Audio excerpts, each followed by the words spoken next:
Minabalitaan ka, hindi mo naman nalaman kung anong paliwanag ng kabilang partido. Bumuo ka na agad ng pasya kung sino ang tama at mali, sino ang masama at mabuti. Isang uri na naman ng judgment. Huwag daw manghuhusga. Matthew 7:1-2, ang Panginoong Jesus, sabi niya, do not judge. This is another echo of what was said. Or you too will be judged. For in the same way you judge others, you will be judged. And with the measure you use, it will be measured to you. What will happen if you judged? Ano pong mangyayari pag tayo ay naghatol sa kapwa? Malinaw na malinaw ang sinabi. You too will be judged. Pag ikaw ay humatol, hahatulan ka rin, nino, ng tao at ng Diyos. Di po ba't pag may mga sinasabi sa iyo, dapat malinis ang bahay mo, dapat ganitong ginagawa mo, dapat ganyan ka, sasabihin ng iba, bakit ikaw? Kasi ikay humahatol, hahatulan ka rin. Pero, ang mas masakit doon, hahatulan ka ng Diyos. At yun ang mabigat na hatol. At ano naman po ang problema kung hahatulan tayo ng Diyos? Well, you will be found guilty. Tiyak na pagka Diyos ang naghukom sa atin at tayo'y sinukat, tayo'y kulang. Tayo'y tinimbang, siguradong tayo'y kulang. Sapagkat sabi sa Romans 3:23, for all have sinned and fall short of the glory of God. Lahat ay nagkasala at kinapos sa kaluwalhatian ng Diyos. May exempted ba? Exempted ba ang mga taga-Bacolod? Exempted ba ang mga taga-Las Piñas? Hindi. Sabi, lahat ay nagkasala at kinapos. Romans 3:10-12, as it is written, there is no one righteous, not even one. There is no one who understands, no one who seeks God. All have turned away, they have together become worthless. There is no one who does good, not even one. Sa tingin ng langit, walang gumagawa ng tama. Lahat ay nagkakamali, panapanahon lang. Kung minsan ay tamang-tama ka ng 2 araw, sa pangatlong araw, nadapa, may mali na. Yun mang iba, hindi na talaga tumabangon sa pagkakadapa, permanente nang nakadapa. Sobra nang nasanay sa pagkakasala. Wala daw nakauunawa. Pero sasabihin natin, hindi po ba may ginagawa kaming tama? Subalit sabi rin sa Bible, ang pinakamagaganda at pinakamalilinis nating gawa ay para lang basahan. Kung ito ay hahambing sa kalinisan ng Diyos, kulang at kulang pa rin. Kaya walang maaring magyabang na sasabihin niyang ako'y tama, so pwede na ako ngayong manghusga ng iba. Ako'y maayos, so pwede ko na ngayong hatulan ng ibang hindi maayos. Sapagkat maaring maayos kayo ngayon, hawak niyo ba ang bukas? Nakatitiyak ba tayo? Napakarami pong naririnig ko nung araw, mga magulang, kung pintasan yung mga anak na dalaga ng kapitbahay, ng mga tagarong kabilang kalye. Pagkatapos, kung lumaon yung mga sarili nilang anak na dalaga, ang mga napapariwara, di wala na sila ngayong masabi, dahil nauna na ang paghatol nila doon sa iba, sabi pa naman, kung anong panukat mo sa iba, ganun ka susukatin. Sobra kang mahigpit sa iba, magiging mahigpit din sa iyo ang Diyos. Yan ang problema pag tayo po'y humahatol agad. Genesis 6:5, nung nilikha ng Diyos ang tao at kutakot-takot na kasalanan at mga kasamaan ng ginawa ng tao, the Lord saw how great man's wickedness on the earth had become, and that every inclination of the thoughts of his heart was only evil all the time. Nakita ng Panginoon kung gaano naging kasama ang puso ng tao na wala siyang hinahanga, diniisip, kundi ang gumawa ng kasalanan. What will happen if you did not judge others? Well, you will not be judged. Yun ang blessedness. You will not be judged by people. Kasi hindi ka mapagsasabang, bakit ikaw? Bakit ikaw? Kasi wala kang binibitawang mga salita na humahamak sa iba at humahatol sa iba. So bakit kasi silipin? Pero ang mahalaga, God will not judge you. Hindi ko po alam kung naranasan nyo na mga kapatid, mga kaibigan, na talagang may ginawa kayong masama, talagang mali. Tapos huling-huli kayo at wala na kayo talagang maikakatuwiran. At ang kailangan nyo na lang talaga, awa ng kapwa. Ang kailangan nyo na lang talaga, maunawaan kayo, patawarin kayo. Kung tayo nalagay na sa ganung mga kalagayan, alam natin kung gaano kahina ang posisyon ng isang taong may kasalanan. Kaya ang inaalok ng Panginoon, patawad. Napakataas ng Diyos. At sa kanyang kabutihan, sa ating mga kabiguang siya'y abutin, ay minarapat niyang dumukwang, yumuko at tayo'y abutin. Lumilinis tayo, hindi dahil tayo malinis, kundi dahil tayo'y pinapatawad lamang. Kaya tayo na tumatanggap ng patawad ng Diyos, sino tayo para hindi magpatawad ng iba? Tayo na nangangailangan ng kanyang kabutihan, sino tayo para hindi maging mabuti sa iba? Napaka-importante mga kapatid, you want to be blessed? Do not judge. Pero araw-araw, gaano karami ang inyong binibitay? Gaano karami ang ating ipinapasilya elektrika, pinibigyan ng lethal injection? Gaano karami ang sinisira natin ng puri, pinapakulong natin, sinasaktan natin dahil sa ating mga bibig? Hindi nyo pa alam kung bakit nagkagulo yung dalawang tao, may kakampihan na kayo agad. Pag may nakagalit ang inyong anak, ang inyong kapatid, ang kapatid nyo anak at anak, lagi ang mabuti at ang laging masama ibang tao. Wala pa akong nakitang magulang na yung anak niya nag-drugs, napariwara, gumawa ng mga masama, nasasabihin niya, naku, masama ang anak ko. Wala. Laging nahawa sa masasamang kaibigan. Yung mga magulang naman, nung sinasabing masamang kaibigan na yun, yung din na sinasabi nun, ako yung anak ko na influensya lang nung kabila eh. Kailan tayo magbubukas ng mata para tanggapin ang mga kamalian, mga kahinaan natin at ng mga mahal natin sa buhay? Kampi-kampi. We judge people immediately if they cross the path of those people that we love. Kaya yang pong emosyon, madalas yan bumubulag, sumisira sa isang malinaw na pag-iisip. Nakita niyo po sa mga hukuman, bago patawan ng hukom ang isang nasa sakdal, kailangan mo nang madinig ang magkabilang panig. May saksi ang umuusig, may saksi naman ang nagtatanggol. Pareho silang bibigyan ng panahon, susuriin ang kanilang mga sinasabi. Pero tayo po ba ginagawa natin yon o napakabilis nating gumawa ng mga conclusion na mga pagpapasya tungkol sa iba nating kapwa? Remember, pwede naman kayo mag-judge, okay lang yon. Just be perfect so that you will not be judged. But as long as you have sins, as long as you have errors and weaknesses, be kind with your judgment because you will need the same kindness to be applied to you. Do not judge if you want to be blessed. Ngayon po yung verse 37 ng Luke 6 na binabasa natin, forgive and you will be forgiven. Pangalawang hakbang tungo sa pagpapala, second step to blessedness, forgive. Magpatawad. Ano po bang kahulugan sa diksyonaryo ng forgive? It is to stop blaming, tigilan na ang paninisi, or to absolve from payment, huwag nang singilin pa. At hindi pinag-uusapan dito ang pera o utang. Mabuting malinaw. Ang pinag-uusapan po dito ay yung mga utang sa loob, na nasaktan kita, sige na, huwag nang singilin. Nagkamali ako sa iyo, sige na patawarin. Nagkulang ako sa iyo, sige na punan. Do not collect or take revenge. Balance the sheets.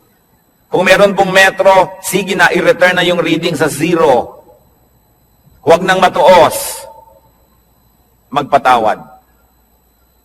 Gaano po sa ating karami ang may dala-dala dito sa puso na lason? Asido, dahil hindi tayo nagpapatawad ng kapwa. Mga misis, na pinagtaksila ng inyong mga asawa once upon a time, napatawad nyo na ba? Kasi kung hindi pa kayo nagpapatawad, kahit mga kayo yung agrabyado, magiging dalawa ang pagka-agrabyado nyo. Kasi, hindi rin kayo patatawarin.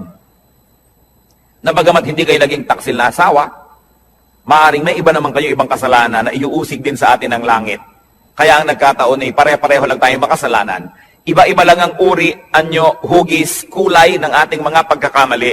Pero kung tutuusin, lahat din naman tayo ay may mga pagkakamali. At pag hindi kayo nagpatawad, kayo nagiging bilanggo ng taong kinamumuhian ninyo.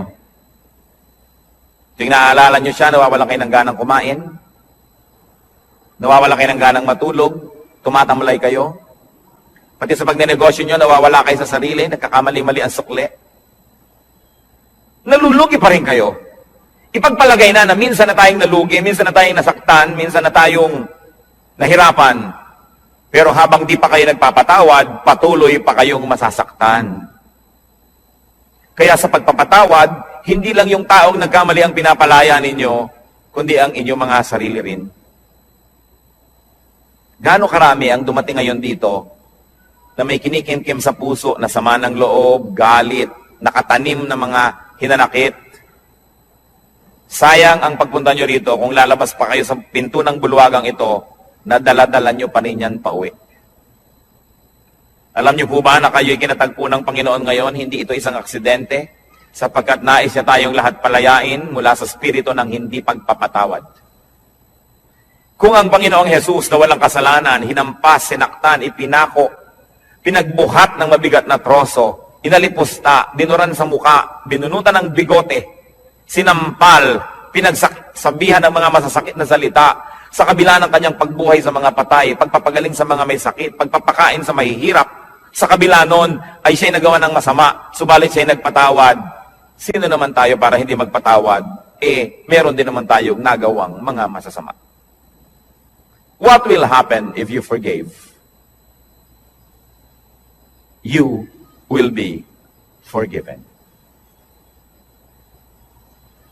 Kuminsan po, nalulungkot ako makita ang marami nating kababayang napaka-mga relihiyoso.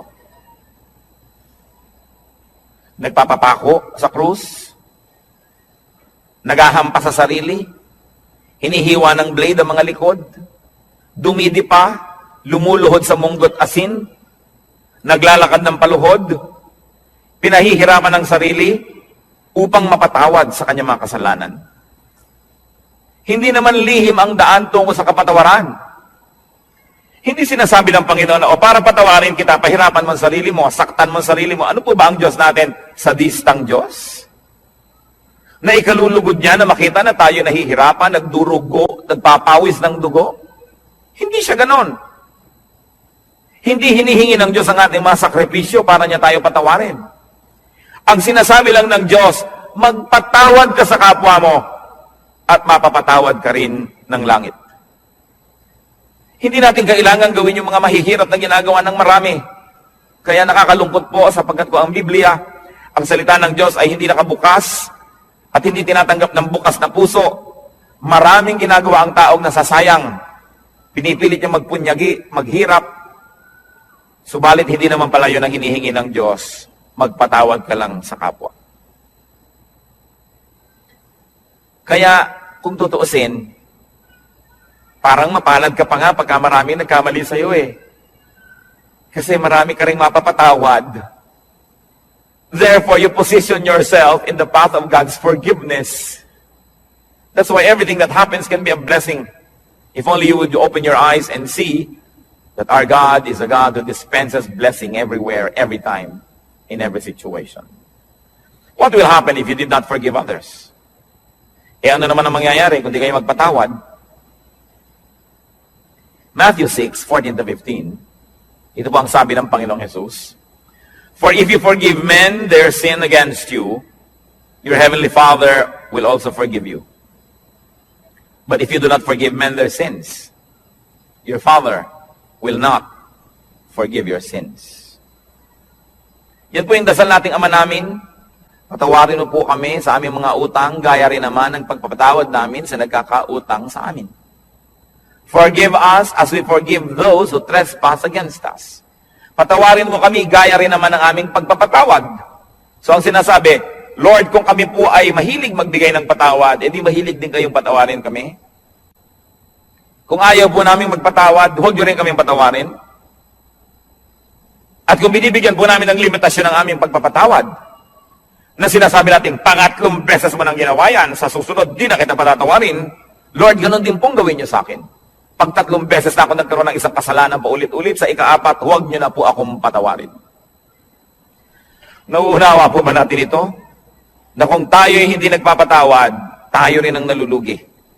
Forgiveness is a bridge. Don't burn the bridge over which you too must pass. Kung minsan sa kahigpitan natin, ayaw natin may makatawid, sinunog natin ang tulay, pero yun pala, kailangan din nating tumawid, pati tayo na damay, hindi rin nakatulay. Kailangan ang pagpapatawad.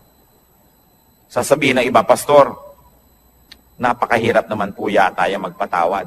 Agree ako sa inyo. Yes, mahirap. Pero di po ba mas mahirap hindi magpatawad? Naaalala mo pa, sumasakit pa yung dibdib. Lumulungkot ka.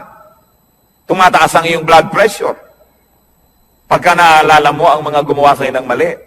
Mahirap magpatawad, pero mahirap ding hindi magpatawad. Hirap din lang at hirap ang gawin nyo na yung sa panig ng Panginoon, yung inuutos niya magpatawad.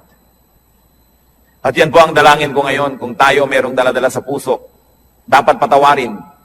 Siguro parang pelikula na pumapasok sa screen ng inyong utak ang mga mukha ng mga taong ito.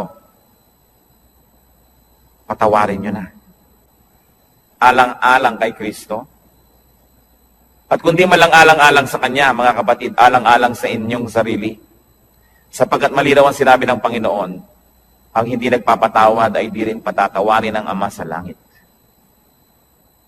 Kailangan ng isang himala para yan mangyari.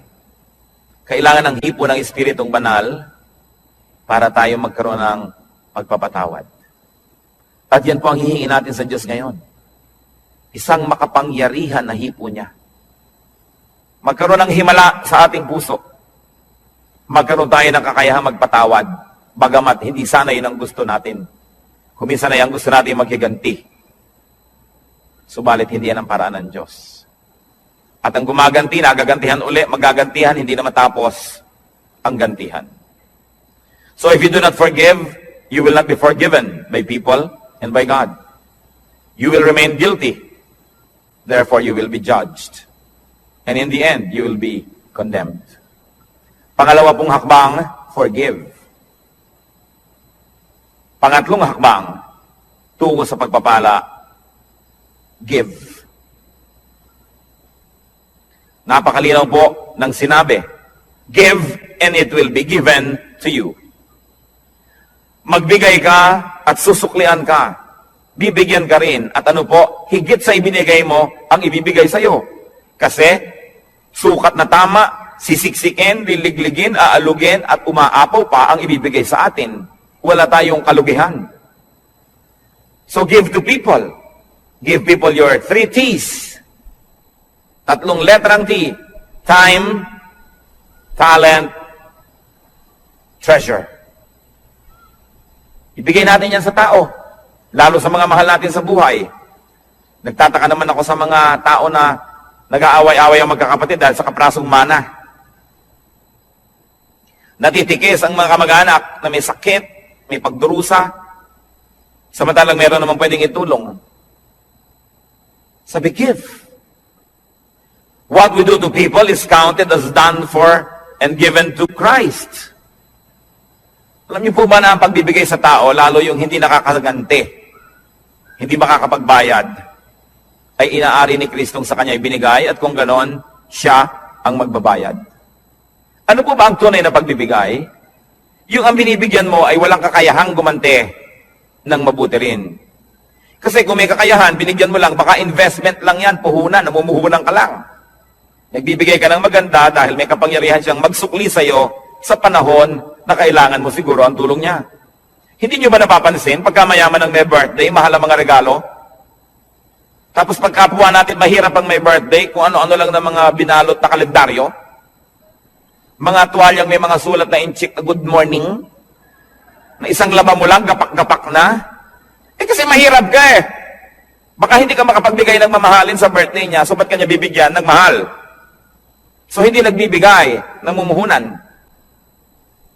Pero kung tayo po ay mga kamaralita, may nagregalo sa atin ng napakahalagang bagay, alam nilang hindi natin kayang suklian yon, yun ang tunay na nagbigay. So pati po ang ating mga pagbibigay, susuriin natin, tayo ba'y nagpapadama lamang, namumuhunan lamang, o nagbibigay talaga? Sa palagay niyo po ba ay maipagkakaila natin sa Diyos ang tunay na laman ng ating puso? Ang Diyos ang sumusukat, maging na mga iniisip natin na lingid sa ating kapwa-tao. At sabi nga sa Bible po, sa oras ng paghuhukom, sasabihin ng Panginoon, halika kayo mga hinirang, mga pinagpala. Nagugutom ako, pinakain ninyo ako, nagiginaw ako, binigyan niyo ako ng balabal. May sakit ako, dinalaw niyo ako. Nakulong ako, nasa piitan, helpless, powerless. Pinuntahan ninyo ako. Dito ang inyong gantimpala. At sabi ng mga tao, kailan naman po namin nakita na ganun kayo? Diyos naman kayo. Sabi ni Lord, aba, lahat ng taong tinulungan ninyo, inaari ko na sa akin nyo yun ginawa. May tanong ako sa inyo. May gumawa ng mabuti sa anak nyo. Di ba tinatanaw nyo? Di ba mas natutuwa pa nga tayo na sa birthday ng anak natin may nagregalo kaysa sa sarili nating birthday? Di ba't kung may mga regaluhan sa Pasko, tinitingnan nyo yung anak nyo kung may nag-aabot man lang kahit isa at nasasaktan ang puso nyo na walang nagbibigay sa kanya? Lahat ng tao, likha ng Diyos. Mahal niya ang lahat ng tao. Pag nagbigay ka sa isa niyang minamahal na tao, lalo yung kapuspalad, yung walang pumapansin, hindi kaya niya alam?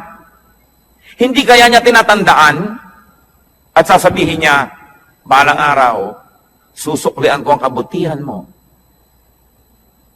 Kahit ngayon pa lang, susuklian ko na, sapagkat mabuti ka dito sa aking mga nilalang. Di ba't pag may sumasakit sa kalooban ng ating mga anak ay tayo unang-unang nasasaktan? So kung may sinasaktan kang tao, sa palagay mo ba hindi mo sinusugatan ang puso ng Diyos? Kung meron kang taong hinuhusgahan, pinag-uusapan, chinichismis, inaagawan ng asawa, inaagawan ng pera, nilalamangan, hindi kaya natin pinululungkot ang puso ng Diyos. Kaya ang sabi niya sa Matthew 25:45, I tell you the truth. Whatever you did not do for one of the least of these, you did not do for me. At yung kabaligtaran naman nun sa verse 40, sabi niya, whatever you did for one of the least of these brothers of mine, you did for me. Kung ano, ang buting di mo ginawa sa kanila, ay sa akin mo ipinagkait at ako ang sisingil sa iyo. At kung ano naman ang buting ibinigay mo sa kanila, ako ang tatanaw ng utang na loob na yon. Ako ang magsusukli. Lalo pang at walang nakapuri sa iyo, walang nakapansin, hindi ka binigyan ng plaque, hindi ka pinagpagawa ng monumento. Ako ang nakakaalam ng lihim mong kabutihan. At sabi sa Biblia, yung ama na nakakaalam ng mga lihim na gawang kabutihan, ang siyang magbibigay sa atin ng pagpapala. Whatever we give to people, we give to God. And if you give to people, therefore you give to God. Why will you not be blessed? Sasabihin iba, kailangan wise. Bakit ko bibigyan niya? Hindi ako nawalan. Yung iniipon ko ang nabawas. Gaano kahirap ba sa Diyos na ibalik ang gusto?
Mga kapatid, sapagkat maiksi ang buhay.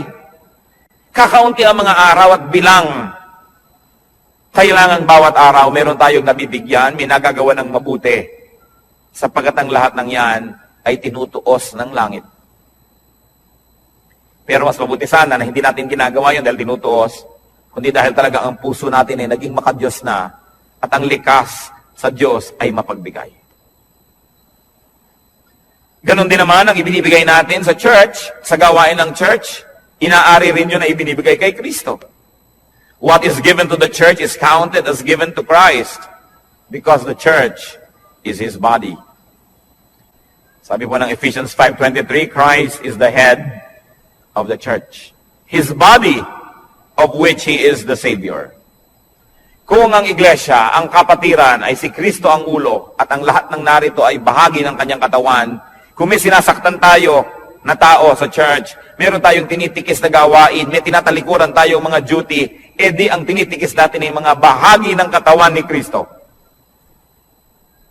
Pwede bang mahal mo ang isang tao, inaayos-ayos mo yung mukha, pine-facial mo, minamasa-masahe, pagkatapos, pinuputol mo yung mga daliri, minamartilyo mo yung tuhod, pwede ba yun? Dahil si Kristo ang pinuno ng iglesia, mamahalin natin ang lahat ng bahagi nito. Pagmamalasakitan, aalagaan, tutulungan. What will happen when we give to people, to Christian workers, to the church? We receive back what we give. Siksik, liglig, umaapaw. You can never outgive God. Katulad ng mga lingkod ng Panginoon, mga pastor, mga misyonero na marami nagre-regalo, tiyak na yung mga nagre-regalo doon dahil una nang naregaluhan noong manggagawa na yun ng Panginoon. Siguro na ipanalangin, siguro naturuan, na bigyan ng pangaral, na bless, kaya ngayon nagsusukli. Yan ang sinasabi, pag nagbigay ka, may babalik. Ngayon, kung walang nagbibigay sa iyo, kapatid, edi mag-isip-isip ka rin. Baka naman hindi ka rin nagbibigay kasi. Because if you are a blessing to people, the same people will also be blessings to you. Because life is a circle. Pabalik-balik lang. We inhale, we exhale. Araw, gabi, dilim, liwanag. Give, receive. Yun ang buong circle. Kasi barado. Dahil ang mga ilog dito, sa dami ng bara, tanggap lang ng tanggap ng mga dumadating pang tubig, dumadating na kalat, hindi naman ibinibigay, hindi naman lumalakad, tanggap lang ng tanggap, bumabara tuloy. Ano ba ang magandang ilog? Di po ba't yung umaagos? Na narito ako, tatanggap ako, ibibigay ko. Tatanggap ako, ibibigay ko. May agos. Pag tumatanggap tayo ng pagpapala ng Diyos, meron tayong ginagamit sa sarili, may ibinibigay tayo, may agos. Pero kung sinosolo mo, ang kamay mo'y punong-puno na ng mga luma at mga hampok at mga bilasa na mga pagpapala, paano ka tatanggap ng bago? Kailangan kasi pag may pagpapala, ibinibigay natin sa iba, tinatanggap natin yung iba, wala ka na namang laman, bibigyan ka na naman ng Diyos. How can you inhale when you have not exhaled? So it's a matter of giving and receiving. And we receive back what we give. Kaya sabi sa Luke 6:38, give and it will be given to you. A good measure, pressed down, shaken together, and running over, will be poured into your lap. At sa Luke 6:38, for with the measure you use, it will be measured to you. Kuripot po ba kayo sa kabutihan? Magiging kuripot din sa inyo.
Kailangan tayong mga tao, unang-una kalayaan mula sa judgment, mula sa paghuhukom.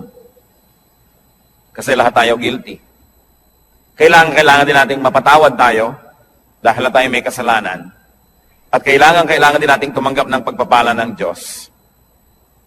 Simple, para ang lahat ng yan ay maganap. Blessed people, or the people who will be blessed, do not judge. Suriin natin ang ating mga isip. Watch yourself. Blessed people, forgive.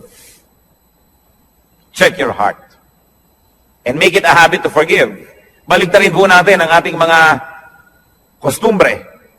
Kasi kung minsan, ang nakaugalian na natin, magtanim ng sama ng loob, maghinanakit, hindi kumikibo, pero galit pala. Baligtarin natin yon. Sabi sa Romans chapter 12, be renewed by the changing of your mind.